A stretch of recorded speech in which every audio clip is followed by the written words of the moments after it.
गोवा के posh society में सुबह सुबह मेड जोर जोर से दरवाजे को खटखटा रही थी। शोर सुनकर सब लोग अपने अपार्टमेंट से बाहर आने लगे। मेड ने काफी देर तक इंतजार करने के बाद सिक्योरिटी गार्ड को बुलाकर दरवाजा तोड़कर जब अंदर गई तो देखा कि मोनिका गुर्दे अपने बेड पर मरी हुई मिली। उसके दोनों हाथ बंधे हुए थे और उसके शरीर में कोई भी कपड़ा नहीं था। तो कौन थी मोनिका गुर्दे? किसने की थी उसकी हत्या? जानने के लिए जुड़े रहे कहानी के अंत तक। देश में इत्र की इंडस्ट्री का जाना पहचाना नाम मोनिका गुर्दे नागपुर की रहने वाली थी। अच्छे खासे परिवार से ताल्लुक रखने वाली मोनिका गुर्दे पहले फोटोग्राफी में नाम बना चुकी थी, लेकिन इत्र के बिजनेस में आने के बाद उन्हें अलग ही कामयाबी मिली। भारत में ही नहीं बल्कि देश के बाहर भी उनका इत्र का बिजनेस फैला हुआ था। मोनिका ने एक अपने फोटोग्राफर फ्रेंड से ही शादी कर ली और गोवा में रहने लग गई। लोगों की जिंदगी को महकाने वाली मोनिका की जिंदगी पता नहीं क्यों प्यार के रंग और खुशबू से हमेशा ही महरूम रहती थी। कभी पति का साथ, कभी अलगाव, कुछ इसी तरह जिंदगी गुजर रही थी। शायद दोनों के विचार मेल नहीं खाते थे तो दूरियां बढ़ती गईं। दोनों के जीवन की गाड़ी भी पटरी से उतर गई। दोनों ने अलग अलग रास्ता चुन लिया और मोनिका गोवा में ही एक दूसरे अपार्टमेंट में रहने लगी। अब ये दिन था 7 अक्टूबर 2016। हर दिन की तरह ही सुबह मेड आकर बार बार घर की घंटी बजा रही थी, लेकिन अंदर से कोई जवाब नहीं आ रहा था। मोनिका मेड को बिना बताए नहीं जाया करती थी और जब भी वह जाती थी अपनी मेड को घर की एक्स्ट्रा चाबी देकर जाती थी, लेकिन बार बार घंटी बजाने के बाद भी मोनिका का दरवाजा ना खोलना उसकी मेड को परेशान कर रहा था। वो भागकर नीचे गई और ड्यूटी में मौजूद गार्ड को बुलाकर लाती है। धक्का देकर दरवाजा खोला जाता है और जैसे ही मोनिका की मेड बेडरूम में जाती है तो वहां उसे मोनिका बेड पर मरी हुई मिलती है और वो भी नग्न अवस्था में, और उसके दोनों हाथ बंधे हुए थे। उसकी मेड घबरा जाती है और भागकर पुलिस को फोन लगाती है। पुलिस फौरन मौके वारदात पर पहुंचती है। पुलिस को पता था कि ये एक हाई प्रोफाइल केस है और थोड़ी सी भी चूक बहुत हंगामा शुरू करवा सकती थी।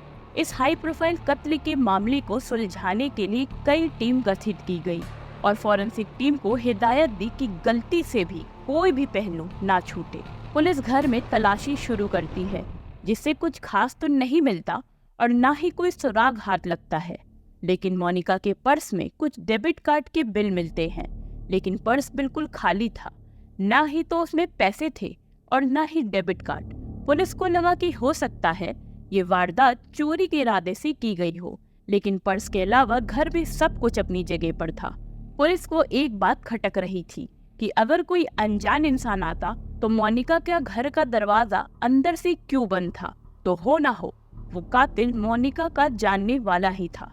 अब पुलिस नीचे गार्ड और आसपास के अपार्टमेंट में रह रहे लोगों से भी पूछताछ करती है कि शायद मोनिका के यहाँ किसी को आते जाते देखा हो, लेकिन किसी को भी कोई अंदाजा नहीं होता और अपार्टमेंट में कोई सीसीटीवी भी नहीं लगी थी जिससे आने जाने वाले लोगों का पता लगाया जा सके। अगले दिन गोवा पुलिस के होश पोस्टमार्टम रिपोर्ट ने उड़ा दिए। मोनिका की मौत दम घुटने से हुई थी और चौंकाने वाली बात तो ये थी कि मरने से पहले मोनिका के साथ दुष्कर्म किया। पुलिस ने हत्या व रेप का मामला दर्ज किया। पुलिस अपने तरीके से हर एंगल को देख रही थी। मोनिका के घर वालों से, मोनिका के दोस्तों से और उसके एक्स हस्बैंड से पूछताछ कर रही थी, लेकिन कोई भी सुराग नहीं मिलता। मोनिका का संबंध सबके साथ बहुत अच्छा था, तो क्या वजह हो सकती है कि कोई उसके घर में घुसकर उसे इतनी बेरहमी से मारकर चला गया? पुलिस को सारे रास्ते बंद होते नजर आ रहे थे, सिवाय इसके कि जो डेबिट कार्ड चोरी हुआ था, अगर कातिल ने उसे इस्तेमाल किया तो शायद उसे पकड़ा जा सके।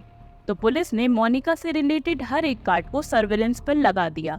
यहाँ जैसे जैसे समय जा रहा था पुलिस पर प्रेशर बढ़ता ही जा रहा था। तभी पुलिस को डेबिट कार्ड की ट्रांजैक्शन हिस्ट्री से पता चलता है कार्ड से 8 अक्टूबर को पैसे निकाले गए हैं, जो कि मोनिका की हत्या होने के बाद का ट्रांजैक्शन था। पुलिस तुरंत उस एटीएम में पहुंचकर एटीएम की सीसीटीवी फुटेज खंगालती है। ट्रांजैक्शन टाइमिंग से मैच खाती हुई एक फुटेज को लेकर पुलिस सीधे मोनिका के अपार्टमेंट पहुंचती है। और वहाँ फुटेज दिखाने पर ही खुलासा होता है कि ये कोई और नहीं बल्कि अपार्टमेंट में काम कर चुका सिक्योरिटी गार्ड राजकुमार था। अब पुलिस के पास बहुत से सवाल थे। पुलिस को ये जानना था कि जब राजकुमार सिक्योरिटी गार्ड का काम छोड़ चुका था तो मोनिका के घर में क्या कर रहा था। तभी पुलिस को ये पता चला कि राजकुमार को गार्ड की नौकरी से निकालने वाला कोई और नहीं बल्कि मोनिका ही थी।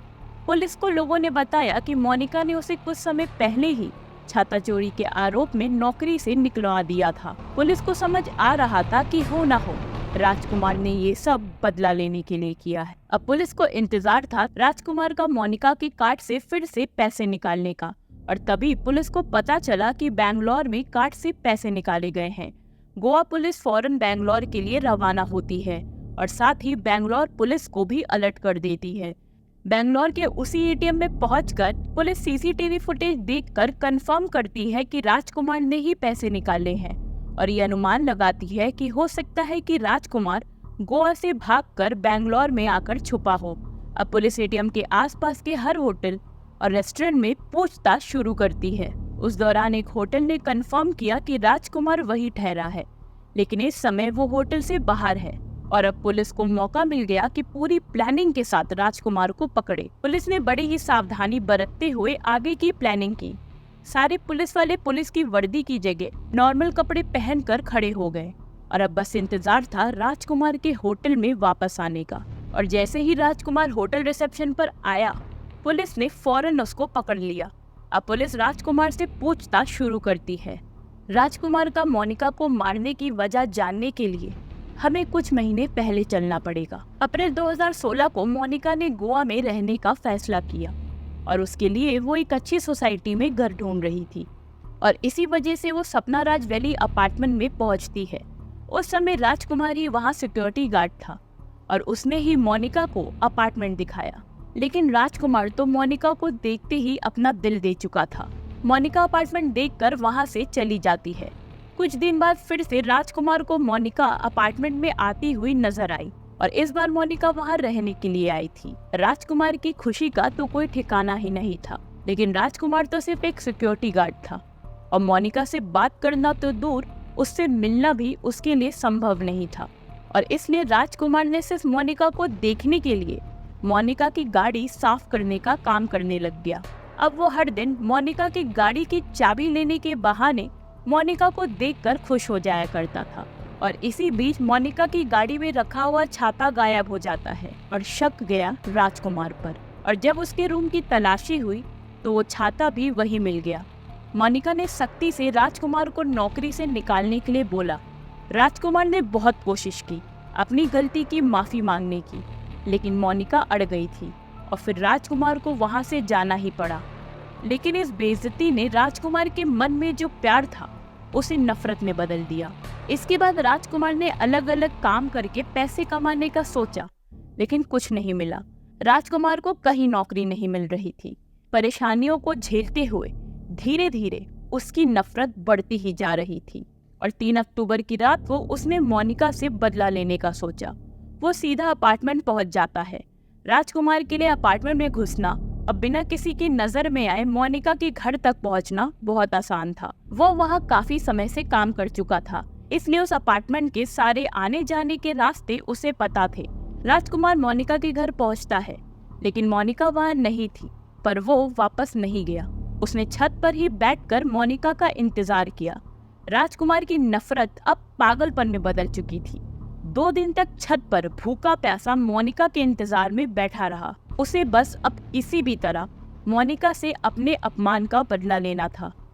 और 5 अक्टूबर को जब मोनिका वापस आई तो शाम को उसने मोनिका के दरवाजे पर नॉक किया और अपने आप को सिक्योरिटी गार्ड बताया। जैसे ही मोनिका ने दरवाजा खोला उसने जोर से मोनिका को धक्का दिया और अंदर घुस गया। उसके पास पहले से ही चाकू था और अब चाकू की नोक पर उसे बेडरूम में ले गया और वहां मोनिका के पर्स में रखे सारे पैसे ले लिए। उसने मोनिका को डराकर डेबिट कार्ड का पिन भी ले लिया और फिर राजकुमार ने मोनिका के दोनों हाथ पैर बेड से बांध दिए और हैवानियत की सारी हदें पार करके बेड पर पड़े तकिए से मोनिका के मुंह को इतनी तेजी से दबाया कि कुछ ही देर में मोनिका की सांस रुक गई और मोनिका वहीं मर गई। राजकुमार की नफरत की आग ने उससे पता नहीं क्या क्या करवा दिया था। इसके बाद वो घर के अंदर खिड़की के जरिए अपार्टमेंट से भाग जाता है और सुबह होते ही एटीएम से पैसे निकालकर बैंगलोर के लिए रवाना हो जाता है। राजकुमार की बात सुनकर पुलिस भी दंग रह जाती है कि अपनी ही की गई गलती की सजा मिलने पर राजकुमार ने मोनिका से ऐसा बदला लिया जिसकी कोई कल्पना भी नहीं कर सकता। और आज राजकुमार जेल में ही है, लेकिन कोर्ट किसी भी फैसले पर नहीं पहुंची है। अगर आपको हमारे चैनल की ये वीडियो पसंद आई हो, कमेंट सेक्शन में ज़रूर बताइएगा। और ऐसी ही ट्रू क्राइम स्टोरीज के लिए हमारे चैनल को सब्सक्राइब करें, लाइक करें और शेयर करना ना भूलें।